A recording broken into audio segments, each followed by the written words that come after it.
RG Kar medical कॉलेजे दुটো गुरुत्वपूर्ण घटनार क्षेत्रे एकेबारे शुरूतेई नजर राखबो। नीरा सफेद तुरंत खुले, भरपूर झाग दे और इसकी स्मार्ट साइंस दे स्मार्ट केयर और फ्रेशनेस। मेरी चॉइस मेरा सफेद।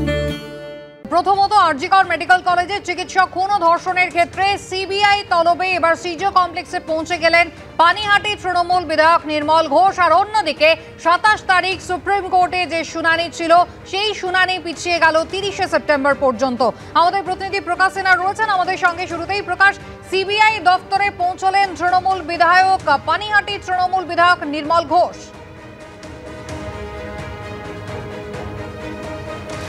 एकदम कुसुमिता, আমরা দেখলাম ঠিক 8 ঘন্টা আগে পানিহাটির তৃণমূল কংগ্রেসের বিধায়ক নির্মল ঘোষ তিনি সিবিআই দপ্তরে পৌঁছেছেন সিজিও কমপ্লেক্সে। ধর্ষণ এবং খুনের মামলা তদন্ত এখান থেকে হচ্ছে তুমি জানো, এবং প্রতিদিন অনেককেই ডেকে জিজ্ঞাসাবাদ করা হচ্ছে। আজকে আমরা দেখলাম বিধায়ক নির্মল ঘোষ তিনি যখন সিবিআই দপ্তরে প্রবেশ করছিলেন তিনি যেটা বললেন যে অফিসারের সঙ্গে তার কথা হয়েছে, তিনি নিজের সাবমিশনের জন্য এসেছেন, অর্থাৎ তিনি কি জানেন এই বিষয় নিয়ে তিনি কিন্তু জানাতে এসেছেন। সিবিআই সূত্রের খবর, এই মামলার তদন্ত করতে গিয়ে একাধিকবার নির্মল ঘোষের নাম উঠে আসে, অর্থাৎ তারা জানতে পারেন তদন্তকারীরা যে 9 তারিখ সকালবেলা নির্মল ঘোষকে কিন্তু আরজিকর হাসপাতাল চত্বরে দেখা গেছিল, বিশেষ করে মর্গের আশেপাশে যেখানে কিন্তু পোস্টমর্টম হচ্ছিল। এবং সিবিআই আধিকারিকরা এটাও জানতে পেরেছেন, যেটা সিবিআইয়ের দাবি, যে সেদিন কিন্তু আরজিকর হাসপাতালে সন্দীপ ঘোষের সঙ্গে তার একটি বৈঠক হয়েছিল, কথাবার্তা হয়েছিল। মূলত যেটা সিবিআই তরফে দাবি করা হচ্ছে যে সাক্ষীরা জানিয়েছে যে সন্দীপ ঘোষের যে অফিস চেম্বার সেখানেই কিন্তু নির্মল ঘোষ বসেছিলেন এবং সন্দীপ ঘোষের সঙ্গে তার কথা হয়েছিল। এবং এটাও কিন্তু সিবিআই তরফে দাবি করা হচ্ছে যে ক্রিমেশনের সময় তাকে কিন্তু সেখানে সেই এলাকায় দেখা যায়। তো একাধিক প্রশ্ন রয়েছে যে তিনি কেন গেছিলেন। প্রথম প্রশ্ন, তাকে কি কেউ ডেকেছিল নাকি তিনি এই ঘটনার খবর পেয়ে নিজেই পৌঁছে গেছিলেন।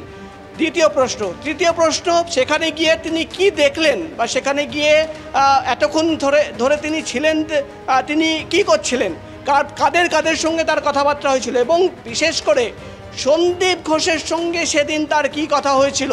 এবং একাধিক যে অভিযোগ উঠে আসছে যে পোস্টমর্টম বা সন্ধ্যের পর হয় এবং পরিবারের তরফে দ্বিতীয় পোস্টমর্টমে দাবি করা হয়েছিল এবং তাড়াহুড়ো করে দেহ ক্রিমেশন করে দেওয়া হয়, এই সমস্ত তথ্য সামনে রেখে তাকে কিন্তু প্রশ্ন করা হবে। যেহেতু সিবিআই তরফে দাবি করা হচ্ছে যে তারা এটা জানতে পেরেছেন যে সকাল থেকে রাত পর্যন্ত গোটা ঘটনায় কিন্তু তিনি সক্রিয় ছিলেন। কাদের সঙ্গে কথা হয়েছিল, মোবাইল ফোনে কাদের সঙ্গে কথা হয়েছিল, মোবাইল ফোনে কেউ কি তাকে ইনস্ট্রাকশন দিয়েছিল, অর্থাৎ যে লার্জার কনস্পিরেসি কথা বারবার সিবিআই তরফে কোর্টে জানানো হচ্ছে, সুপ্রিম কোর্টেও জানানো হচ্ছে, সেই লার্জার কনস্পিরেসিতে কাদের ইনভলভমেন্ট রয়েছে। যেহেতু নির্মল ঘোষ সেখানে ছিলেন এবং তিনি এই বিষয় নিয়ে কি জানেন তাকে কিন্তু মূলত এই জন্যই ডাকা হয়েছে। এবং আমরা দেখলাম নির্মল ঘোষ যখন সিবিআই দপ্তরে এই রাস্তা দিয়েই প্রবেশ করছিলেন, সামনে যাচ্ছিলেন, আমরা কিন্তু প্রশ্ন করেছিলাম যে তাকে ডাকা হয়েছে কিনা। তার বক্তব্য যে এই তার কিছু সাবমিশন রয়েছে, তদন্তকারী অফিসারের সঙ্গে তার কথা হয়েছে এবং সেই সাবমিশনের জন্য তিনি এসছেন। এবার দেখার বিষয় হবে যে নির্মল ঘোষ যখন বেরোন তিনি আমাদের সঙ্গে কথা বলে কি বলেন। কিন্তু গোটা বিষয় নিয়ে সিবিআই সূত্রের খবর 9 তারিখ সকাল থেকে রাত পর্যন্ত বিভিন্ন জায়গায় নির্মল ঘোষকে দেখা গেছে এবং কেন তিনি হাসপাতালে গেছিলেন এবং তার কি বক্তব্য এই বিষয় নিয়ে কিন্তু মূলত জিজ্ঞাসাবাদ করা হবে, তার বয়ান রেকর্ড করা হবে। কুসুমিতা, একেবারে প্রকাশ, তুমি আমাদের সঙ্গে থাকো। পানিহাটি তৃণমূল বিধায়ক নির্মল ঘোষ সিবিআই তাকে আজকে সিজিও কমপ্লেক্সে ডেকে পাঠিয়েছে। তিনি জানালেন যে ঢোকার সময় তার বক্তব্য যে কিছু সাবমিশনের জন্য তিনি এসে পৌঁছেছেন। সিবিআই পক্ষ থেকে দাবি করা হয়েছে যে তদন্তে নেমে জানতে পারা গিয়েছে যে ওই দিন হাসপাতালের মর্গে এমনকি শ্মশানেও নির্মল ঘোষকে দেখা গিয়েছিল। শুধু তাই নয়, তিনি সন্দীপ ঘোষের সঙ্গে সেদিন দফায় দফায় কথা বলেন, এমনটাই সিবিআইয়ের পক্ষ থেকে দাবি করা হচ্ছে।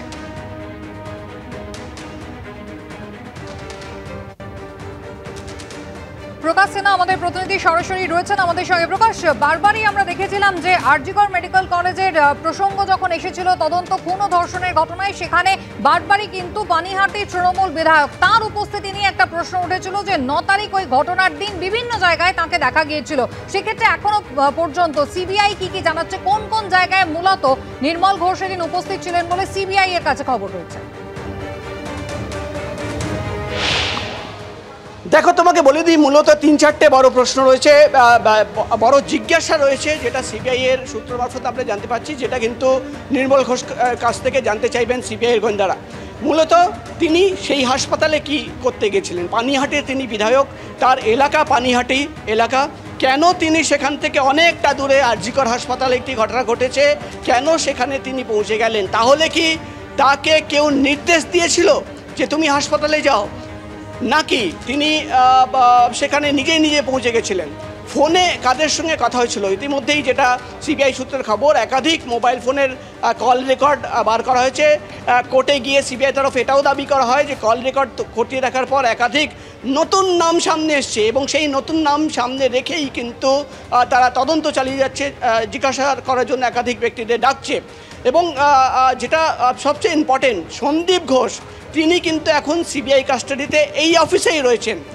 অর্থাৎ সিবিআই একদিকে যেমন দাবি করছে যে সেদিন সন্দীপ ঘোষের সঙ্গে পানিহাটির বিধায়কের বৈঠক হয়েছিল, তিনি সন্দীপ ঘোষের অফিসের চেম্বারে বসেছিলেন, কি কথাবার্তা হয়েছিল, এমনকি যেটা সিবিআই সূত্রের খবর, তারা এটাও জানতে পেরেছে যে শুধুমাত্র হাসপাতাল নয়, বা সৎকারের সময় যখন দেহ নিয়ে যাওয়া হয় সেখানেও কিন্তু তাকে সক্রিয় ভূমিকা পালন করতে দেখা গিয়েছিল, এমন বেশ কয়েকটা বয়ানের রয়েছে তাদের হাতে। তাহলে একজন বিধায়ক, যিনি পানিহাটির বিধায়ক, কেন তিনি হাসপাতালে পৌঁছে যাচ্ছেন? হাসপাতালে গিয়ে তিনি অনেকক্ষণ ধরে থাকছেন, সন্দীপ ঘোষের সঙ্গে বৈঠক করছেন, যদি সিবিআই সূত্র দাবি ঠিক হয়। বৈঠকে কি কথাবার্তা হয়েছিল, কাদের সঙ্গে মোবাইল ফোনে কথা হয়েছিল, তাদের সঙ্গে কি কথা হয়েছিল, হাসপাতালে যাওয়ার আগে সন্দীপ ঘোষের সঙ্গে তার মোবাইল ফোনে কোনো কথা হয়েছিল কিনা, একাধিক প্রশ্ন রয়েছে, একাধিক জিজ্ঞাসা রয়েছে, যেটা সামনে রেখেই কিন্তু আজকে নির্মল ঘোষকে জিজ্ঞাসাবাদ করা হচ্ছে বলেই আমরা সিবিআই সূত্র মারফত জানতে পারছি। এবং সবচেয়ে বড় প্রশ্ন, কেন তিনি সেদিন সকালবেলা হাসপাতালে গিয়েছিলেন, কাদের সেখানে দেখেছিলেন, কাদের সঙ্গে তার কথা হয়েছিল, সন্দীপ ঘোষের সঙ্গে কেন তিনি বৈঠক করেছিলেন, একাধিক প্রশ্ন রয়েছে, যেটা সামনে রেখেই কিন্তু তাকে জিজ্ঞাসাবাদ করা হচ্ছে, এমনই খবর আমরা সিবিআই সূত্র মারফত জানতে পারছি।